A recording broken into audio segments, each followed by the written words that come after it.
A man who chases two rabbits catches neither. My dad said that to them when I was 12.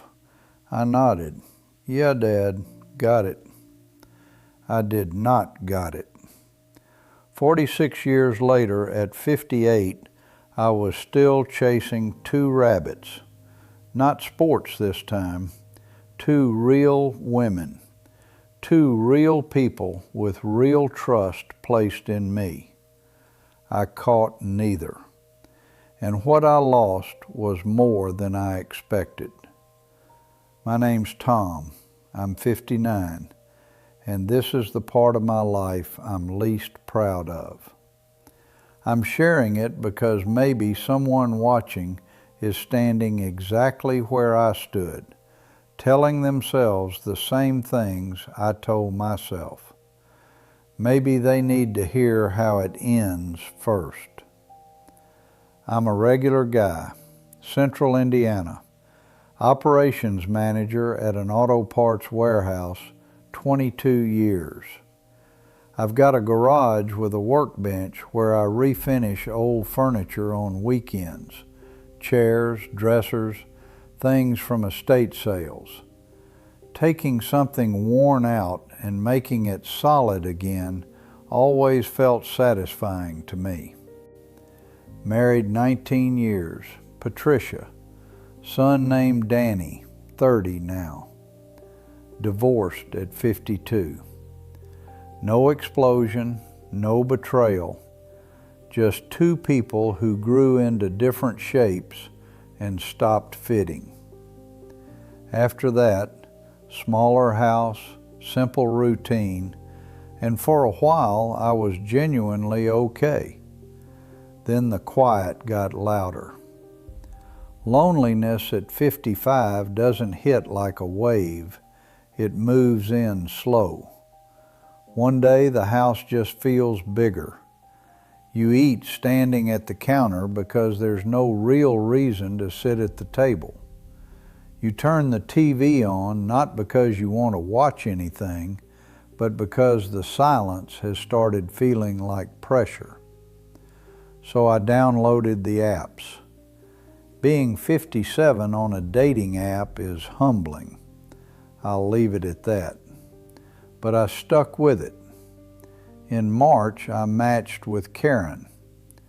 Karen was 54, office manager at a dental practice. Funny, direct, no wasted words. We met for coffee on a Saturday downtown. 2 hours turned into a walk around the block, twice, because neither of us wanted to stop.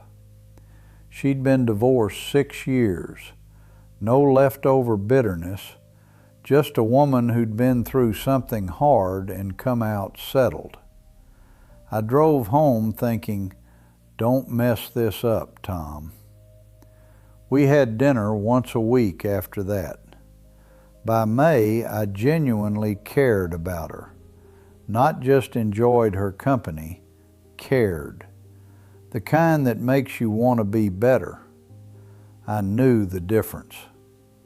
Then in June, I met Deborah, not on an app, at the hardware store Saturday afternoon.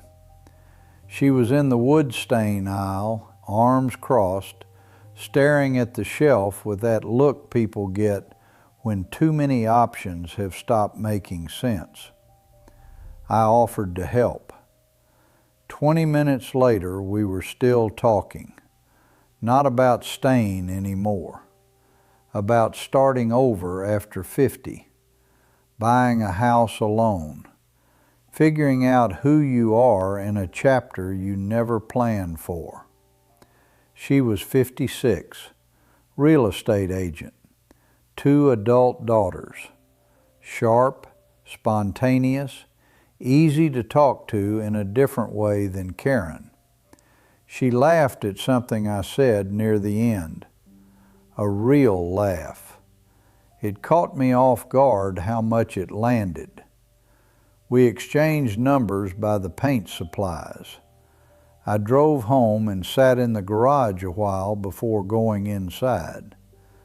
That's where the mistake began. Right there, when I didn't make the decision I should have made. Here's the self-deception, because that's really the engine of this whole story. I told myself it was early. Nothing between Karen and me was formally defined. Keeping options open is just modern dating, right? I had these internal debates in the car, in the shower, at the workbench. Made a convincing enough case to myself. But I knew. Underneath all the reasoning, I knew I'm not built for this. I'm a one-lane road person. I knew the difference between what I was telling myself and what was true. I just kept choosing not to know it. So I started seeing Deborah. Dinners, drives, a farmer's market afternoon where she made me try 3 kinds of honey and had opinions about all of them. Real time, real conversation. And I kept seeing Karen. Weekly dinners. Her jacket ending up on the hook by my front door. Neither knew about the other. The logistics alone should have warned me. Phone face down at dinner. Never did that before. Quietly tracking which restaurants I'd taken each of them to. Going silent on social media. Constant low-level vigilance running in the background. Burning energy I didn't realize I was spending. I lost a few pounds without trying. Slept lighter. When Danny called and said I sounded tired, I told him work was busy. That was a lie. Then there were the conversations I still think about. One evening, Karen brought soup over. Just showed up with it, no occasion, just kind. We were watching TV, quiet and comfortable, and she said, without looking at me, "I feel like this is becoming something real, Tom." I just wanted to say that out loud. "Yeah, me too," I said, and meant it. 2 weeks later, Deborah and I were parked in her driveway after a drive back from the state park. Summer evening, windows down. She turned to me before getting out. "I like spending time with you. I actually look forward to it during the week. I just wanted you to know." "I feel the same way," I said, and meant that too. 2 true things, both real, both alive at the same time, both with an expiration date I was choosing not to see. The crack came through something small. It always does. Deborah's office organized a charity dinner in late August. She mentioned it casually that week. What I didn't know was that Karen's dental practice was a sponsor and Karen attended. 3 days later, Tuesday evening, I was in the garage working on an end table when my phone rang. Karen. "Can I ask you something directly?" Stomach dropped. The way it does when part of you already knows. "Are you seeing someone else? Someone named Deborah?" I set down the sandpaper, sat on the stool. There was nowhere honest to go except straight forward. I told her everything. How I met Deborah, when, how long. How I told myself nothing was serious, nothing was defined. She cut me off. Quiet, composed, worse than anger. Tom, we've had dinner every week since March. I brought soup to your house. I told you this felt real. Did you say the same things to her that you said to me? The silence before I answered said everything. I'm not going to yell, but this is exactly why people in their 50s stop trusting. They survived everything already. They take a risk, and then this is what happens. She hung up. I sat in that garage a long time, end table half sanded in front of me, fluorescent light buzzing, warm August night, cicadas going outside.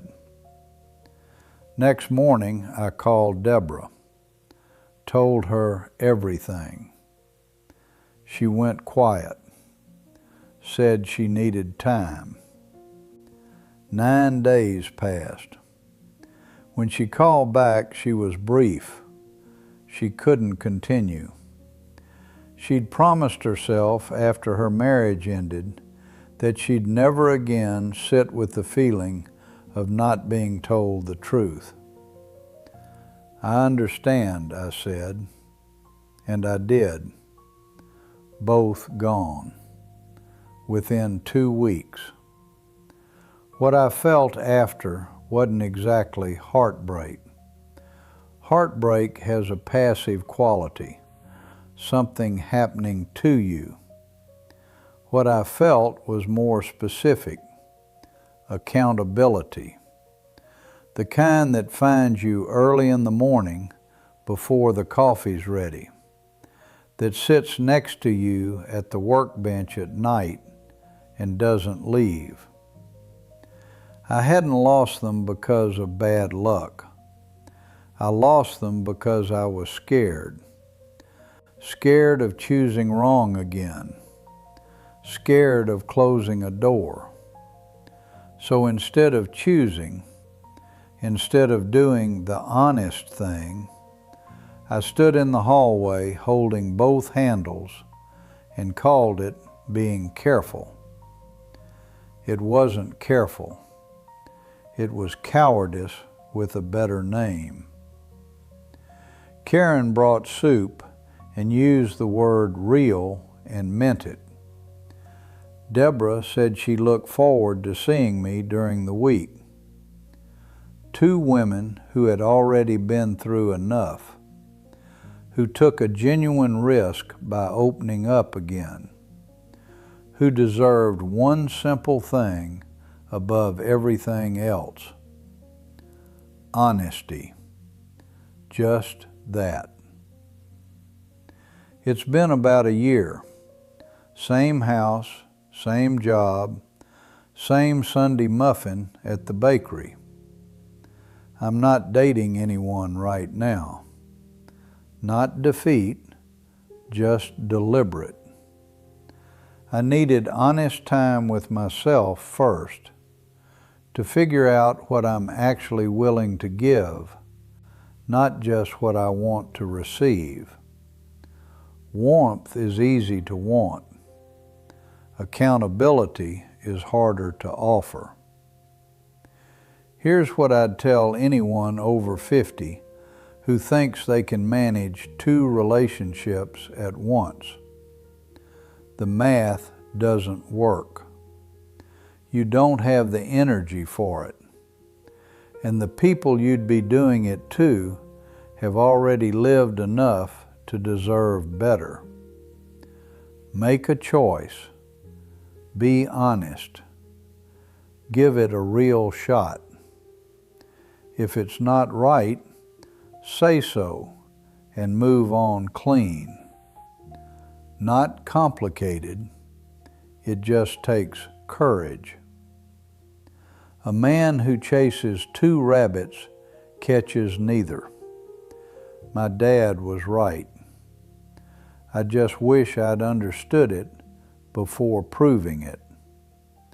At 58, alone in my garage, phone gone quiet, end table half finished, nowhere comfortable left to look. Don't wait for that moment. Be honest. Choose. Treat the people who trust you the way they deserve.